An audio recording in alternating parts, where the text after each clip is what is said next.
So the first things that we need to do is mobilize the fat. What is the meaning of that? This is another way of saying lipolysis. So what happened in the adipocyte, in simple terms, that we had this tag. I'm gonna use another one with darker. And I always tell my students, try to put in a piece of paper what you're going to be doing. Take a piece of paper and make sure that you can visualize this. So here is that, right? And essentially what is gonna happen is you're gonna generate 3 molecules of fatty acids, and you're gonna generate a molecule of glycerol. And right away, so what happened with this glycerol? If you go to the PT, it's gonna be converted into pyruvate. If it goes to the liver cell, it's gonna be converted to glucose. We already, this is not this unit, this was unit 8. So we are not going to say much about this, We already know it. okay? Now what's gonna happen at this cell, this is gonna go essentially to all cells except for red blood cells and liver and in brain cells. Because it doesn't go there because those two cells cannot generate the energy from the oxidation of fatty acid. And so essentially what's gonna happen, cells, except for those two cells, I'm gonna take this and they're gonna make essentially C2-CoA. So they're gonna convert all this into acetyl-CoA.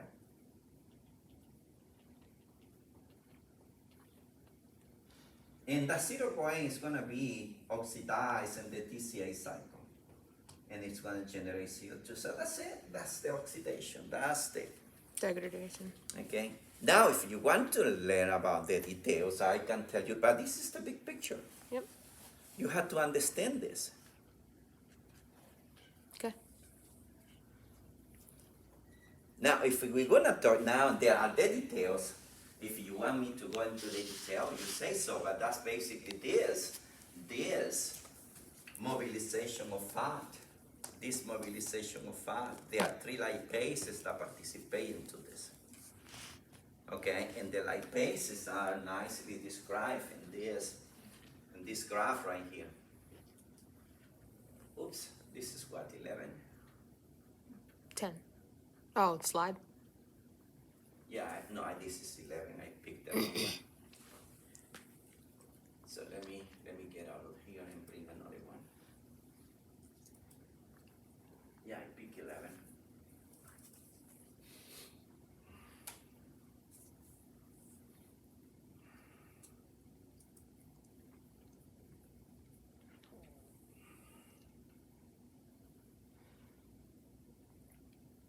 And you can see, look at this. This mobilized, look at this. Can I erase this now? Yes, yes. Okay. You can see now, you see the detail, right?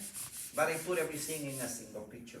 Look at this, the tag is in through fatty acid, glycerol, and the liver is converted to glucose. We cover what happened to this is converted into acetyl-CoA. CoA. And this is burned in the Krebs cycle. Okay?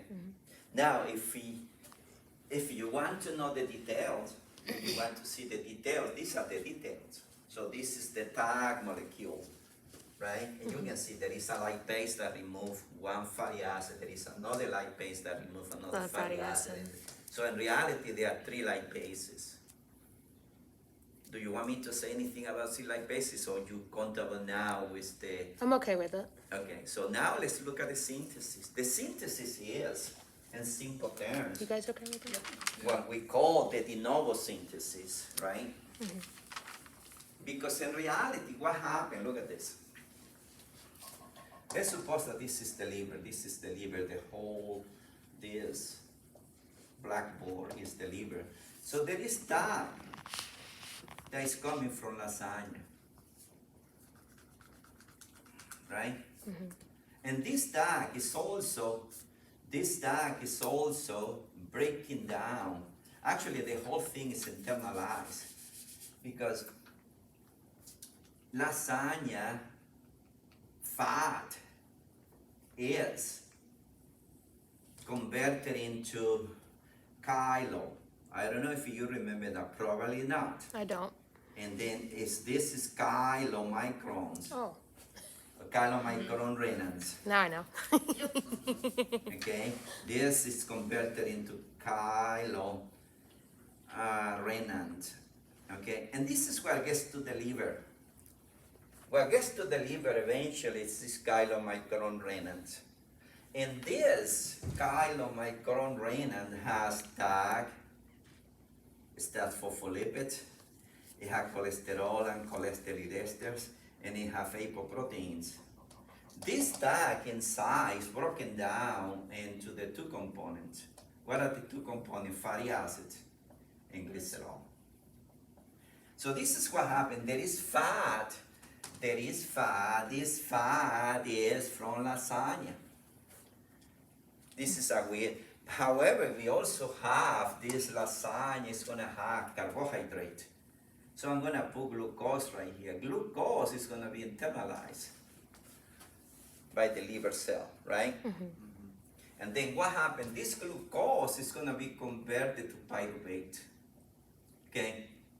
This pyruvate is going to be converted into C2-CoA, right? And some of this C2-CoA is going to be oxidized for energy. But we always have extra pyruvate because we always have extra glucose.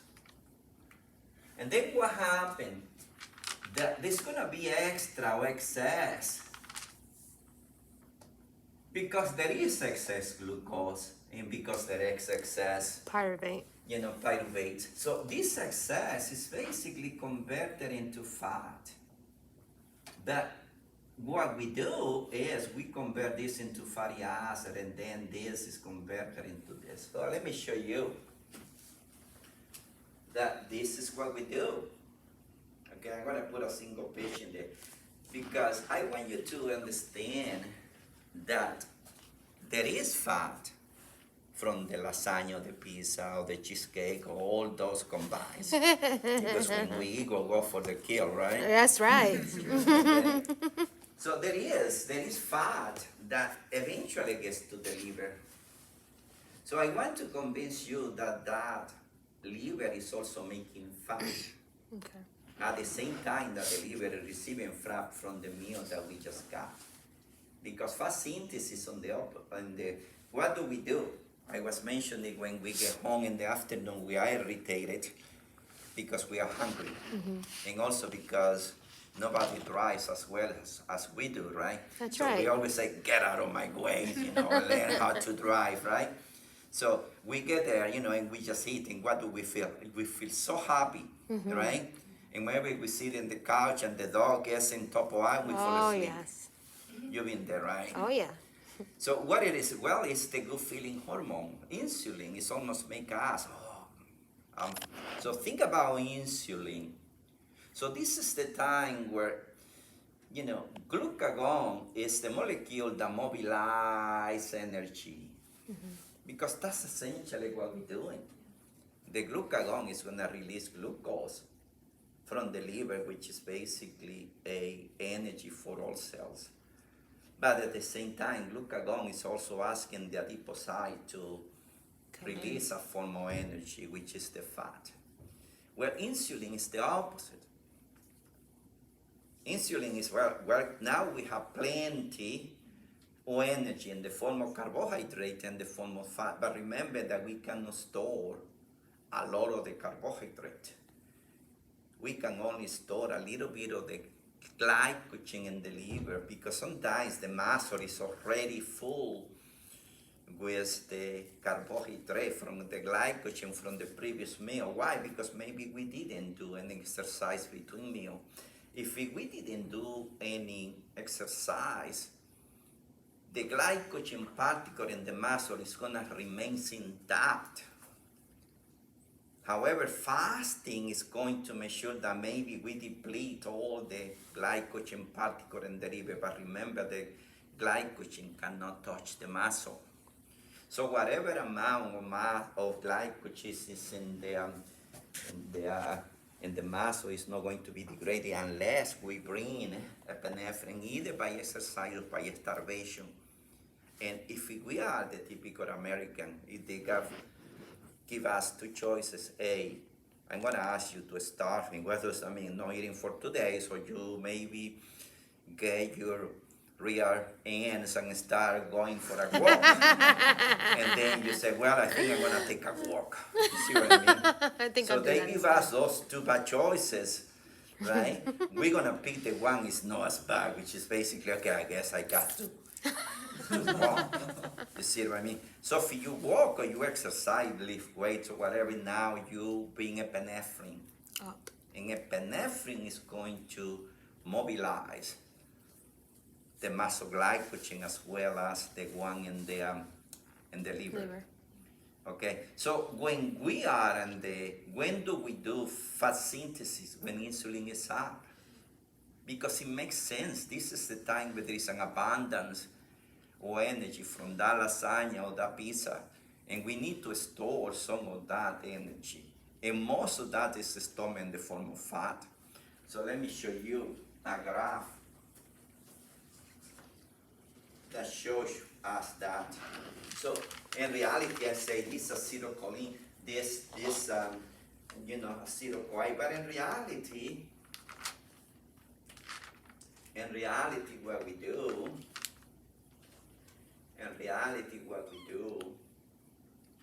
is, I'm gonna put it over here. Now I'm going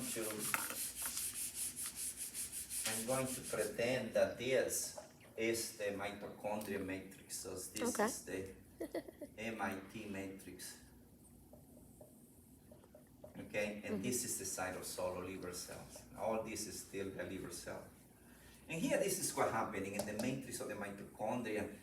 We have the pyruvate being converted into C2-CoA, right? And of course, this is going into, I'm gonna put citrate over here. Mm-hmm. So this is never stopped. It's always going.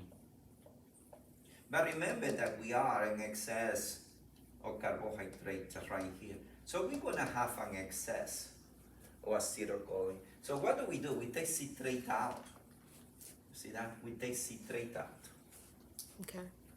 And this is part of the citrate shadow. That's why there are 4 shadows that we discussed. Concentration. One of them, the carnitine shadow, is essential for beta oxidation. The citrate shadow is essential for synthesis. So we cannot do fatty acid synthesis unless we bring the citrate. Why? Because we cannot take acetyl-CoA out. There is no carrier. You cannot take acetyl-CoA out from the mitochondria. So we take Citrate out. and then in citrate, what's going to happen? We're going to generate oxaloacetate, but we also generate C2-CoA. This C2-CoA, this is the citrate lyase. This C2-CoA is mostly converted into C3-CoA. And bingo, once we have this, right? Once we have this, the fatty acid synthase, right? If we provide NADPH, bingo, this is gonna make palmitate. It's coming together. That's it. That's it. This is basically the making of this. Yes. Because the fatty acid synthase, the longest fatty acid it can make is called palmitate. So if we want to make longer fatty acid, this is done by other enzymes.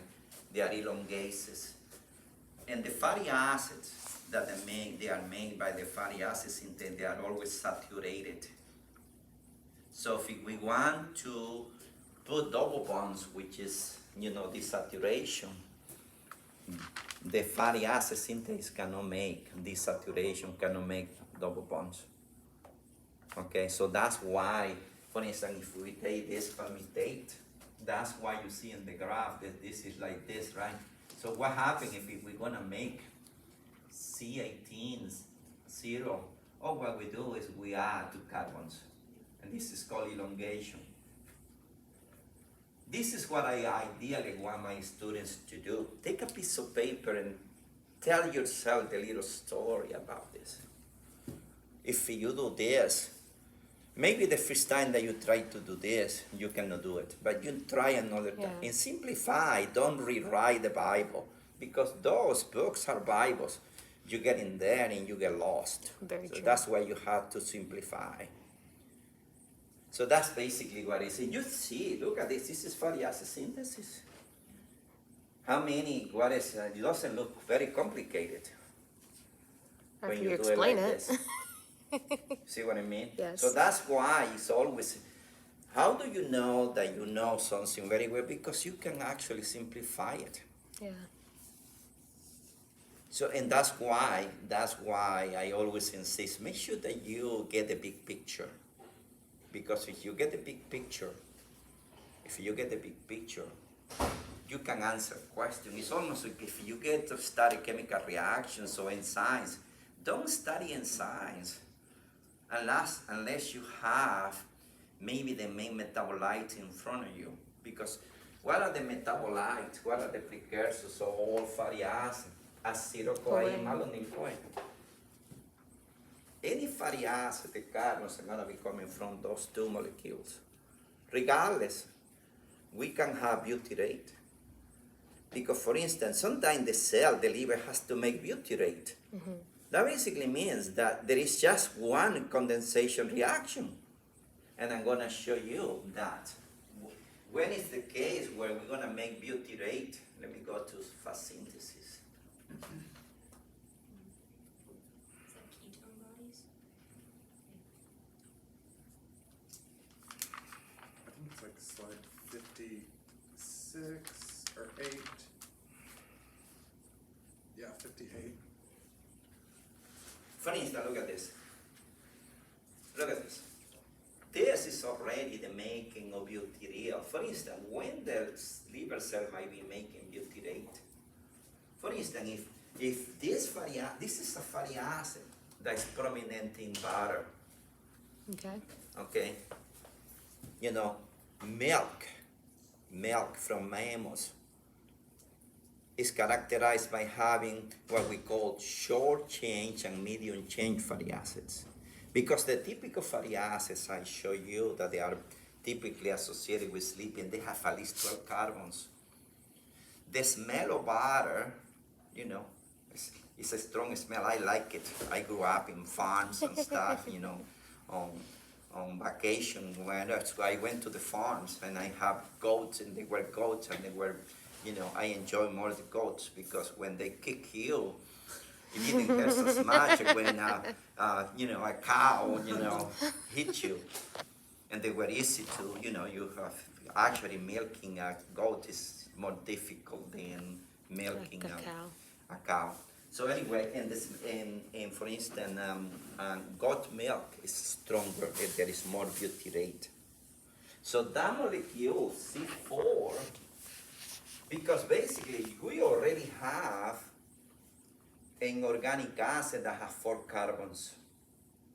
So if this, you know, if this is what the cell needs at the moment, the synthesis will stop.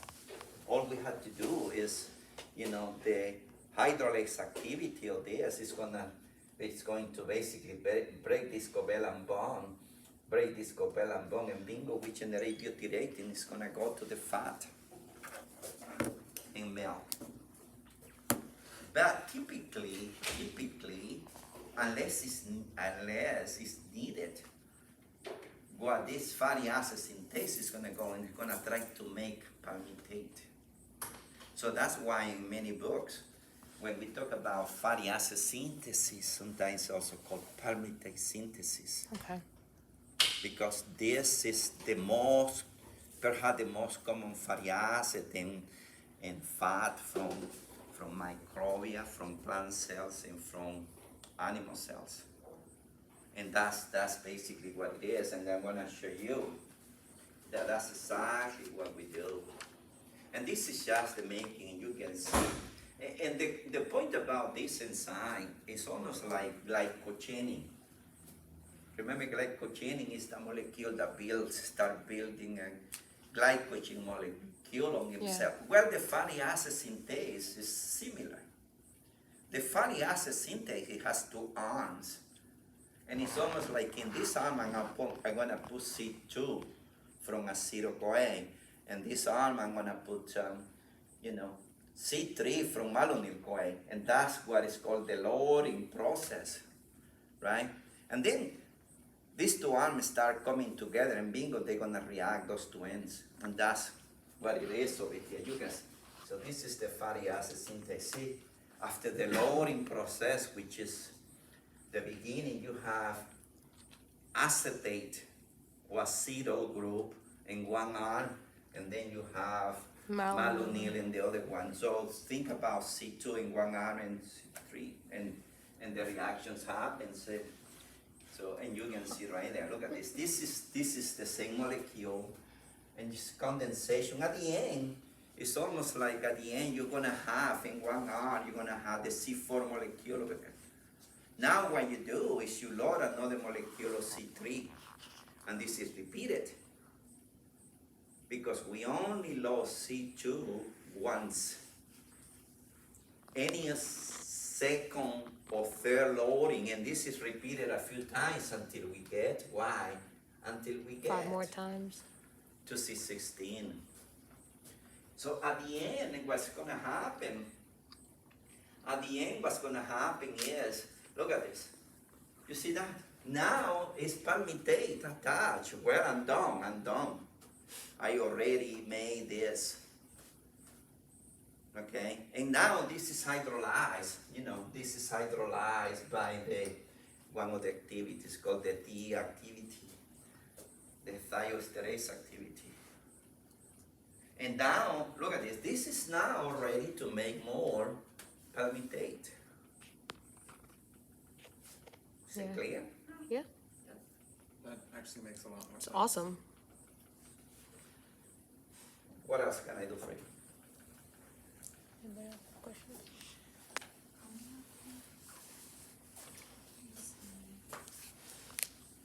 That's good stuff.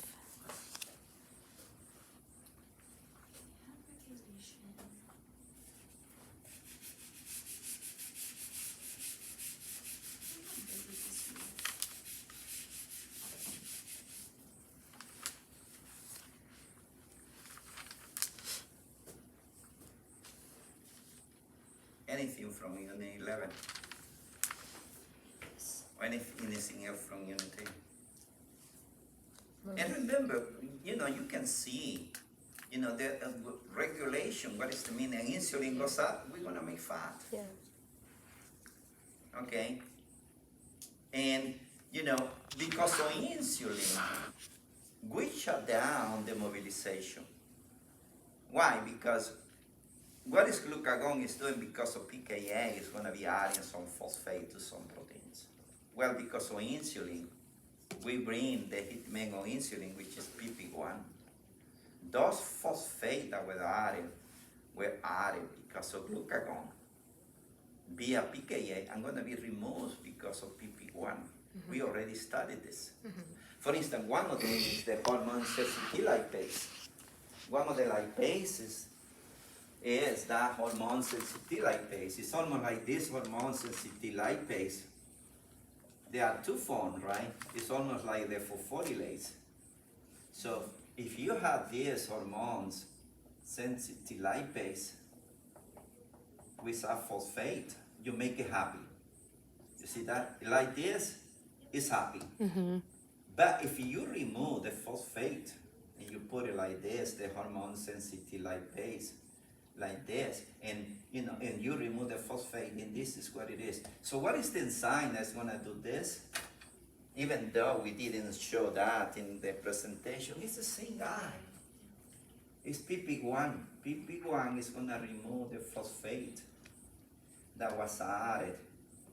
And you remember, that's why PP1, this is gonna be adding insulin inside. And what is the enzyme that is gonna make this happy? I'm gonna put it like this, it's PKA. Yeah, because that stimulates it. Yeah, because of what? Because of glucagon. Yeah. And because of fasting. See that? So whatever is done by glucagon is undone by insulin and vice versa. That's why the liver like in the case of the glycogen. The liver is either making fat or breaking fat. It cannot be doing both. Because only insulin and glucagon cannot be up in the blood at the same time. I have repeated that so many, many times. You're probably tired of me of saying that. But I want you to understand that it's not possible that we can be hungry and fed at the same time. However, we can be hungry and exercising. So if we are hungry and exercising, then we have glucagon and epinephrine up. Or we can be fed, and right away we engage into physical activity. Now it's insulin and epinephrine, they are up. So there is a combination of exercise and eating. It's possible, right? And it's possible that we are fasting and exercise, but no, you cannot be fed and fasting at the same time. Correct. It's impossible. So that's why anything that is done by insulin is undone by glucagon. And that's really the big picture. If I show you a fat liver, let me show you the fat liver. Look at this. What is the fat liver doing? Look at this. Look at this. At the same time that the liver is making glycogen, it's making fat. So both of these are stimulated by insulin because of the eating. And this is different from the previous graph I showed you.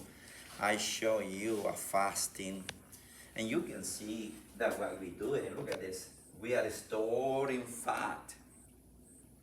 That's why often insulin is called a biosynthetic hormones, because it stimulates biosynthesis. Stimulate biosynthesis of glycogen, biosynthesis of fatty acid and fat, biosynthesis of glycogen, biosynthesis of protein. I don't know if you heard somebody that bodybuilders, they work out and they get home and they drink a solution of glucose. Yeah, so you can. Why? burn it up. They can actually, because they want to bring insulin up in the blood, and then they eat, It's a sugar spike. you know, they eat a huge amount of protein. Okay, and the idea is, well, I want to be as muscular as Bradshaw, right? Of So, course, and they of want to do course. that, and I always tell them, instead of drinking a solution of glucose, eat an orange. It's gonna have the same effect. And there are good things in orange, and there are no in a solution of glucose or sucrose. You're gonna get the same effect, pretty much. It's not necessary that when we eat, there is plenty of carbohydrate in the food that we eat. But they are psyched about, somebody in the gym told this, oh, this is good for you. And then sometimes at distance, yeah, maybe your body works different than the rest of the people.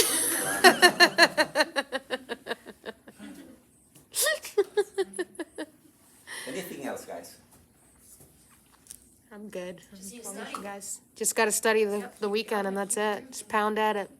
Yeah, and remember, if you're studying, you run into something that doesn't make sense, email me. Yes, sir.